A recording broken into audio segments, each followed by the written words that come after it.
atamzika mumewe, bado anampenda. Majonzi tele, kifo hicho kimemtikisa. Hana budi kukubali, maana hata akitaka hana cha kutenda, maana ni kazi ya Mungu, haina makosa. Mungu awapatie subra wanawake wajane. Mitihani mikubwa wafika hawa kina mama. Familia ya mume hufanya kana kwamba kamuua yeye. Huongeza kitu moyoni kinachopita na kuchoma, lakini usimama kwa Mungu akamuomba yeye. Mungu awapatie subra wanawake wajane. Akaunti ya benki iko wapi? Shemeji atauliza. Baba vyana anataka ng'ombe achinjwe wa karamu. Wifi asema yale madeni ya chama maliza. Huku masikini hata chakula hakioni tamu. Mungu awape subra wanawake wajane. Msiba hujaisha, maswali moja baada ya moja.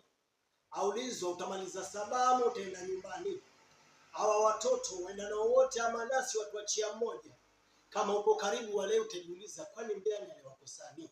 Mungu awapatie subra wanawake wajane. Akiondoka huku nyuma, kitakachofanyika sasa, watauza kila kitu bila hata ushauri. Hata vya jikoni vyombo, wifi ataanza biashara sambusa. Na akitoa kauli, mjane ndiye mshari. Mungu awapatie subra wanawake wajane.